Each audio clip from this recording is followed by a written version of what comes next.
ప్రధానంగా నగరంలో నిర్మించినటువంటి డబుల్ బెడ్రూమ్ పరిస్థితిని, అట్లాగే జిల్లాలో వివిధ ప్రాంతాల్లో నిర్మిస్తున్నటువంటి డబుల్ బెడ్రూమ్ ఇళ్ల పరిస్థితిని సిపిఎం ప్రతినిధి బృందం ఈ మధ్యకాలంలో పరిశీలించడం జరిగింది. ప్రధానంగా ఈ నిర్మాణాల్లో చాలా లోపభూయిష్టమైనటువంటి నాణ్యతా ప్రమాణాలు పాటించకుండా ఈరోజు ఇసుక కానీ, కంకర కానీ, అట్లాగే సిమెంట్ కానీ వాడుతున్నటువంటి పరిస్థితి మాకు కనపడ్డది. ఇందులో వాడుతున్నటువంటి ఇటుకలు కింద పడితే ముక్కలై ఈరోజు పౌడర్ లెక్క మారుతున్నటువంటి పరిస్థితి ఉన్నది. ఏమాత్రం క్యూరింగ్ పాటించకుండా ఈరోజు కాంట్రాక్టర్లు ఈ పేదలకు ఇచ్చేయి కదా అనేటువంటి పద్ధతుల్లో ఇష్టారాజ్యంగా ఈ నిర్మాణాలు చేపడతా ఉన్నారు. పేదల పట్ల ప్రభుత్వానికి, అధికారులకు ఎంత చులకన భావం ఉందో దీని ద్వారా అర్థమవుతా ఉన్నది.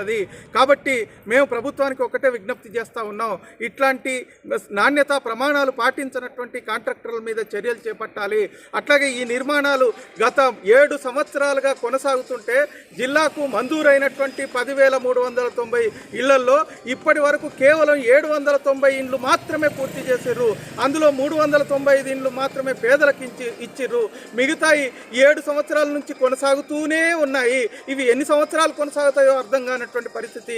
జిల్లాలో సుమారు 1,00,000 మందికి పైగా అర్హులైనటువంటి నిరుపేదలు ఇండ్ల స్థలాల కోసం, ఇండ్ల కోసం దరఖాస్తులు పెట్టుకొని అధికారుల చుట్టూ తిరుగుతూ ఉన్నా వాళ్ళకి ఇండ్ల స్థలాలు ఇచ్చినటువంటి పరిస్థితి లేదు, డబుల్ బెడ్రూమ్ ఇండ్లను ఇచ్చినటువంటి పరిస్థితి లేదు.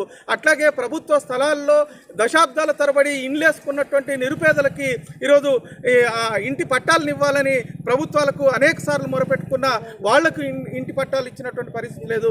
కాబట్టి ప్రభుత్వానికి మేము ఒకటే విజ్ఞప్తి చేస్తూ ఉన్నాం, అవినీతికి పాల్పడ్డటువంటి కాంట్రాక్టర్ల మీద చర్యలు తీసుకోవాలి, వాళ్ళకు సహకరించినటువంటి అధికారుల మీద చర్యలు తీసుకోవాలి, నిర్మించినటువంటి డబుల్ బెడ్రూమ్ ఇండ్లని వెంటనే నిరుపేదలకి ఇవ్వాలి.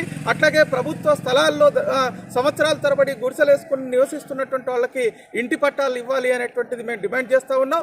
లేకపోతే రాబోయే కాలంలో ఈ ప్రభుత్వం చేసేటువంటి విధానాలకు వ్యతిరేకంగా ప్రజలు పెద్ద ఎత్తున పోరాటాలు చేయాల్సి వస్తుందని, దానికి ప్రభుత్వమే బాధ్యత వహించాల్సి వస్తుందని సిపిఎం పార్టీగా హెచ్చరిస్తా ఉన్నాం.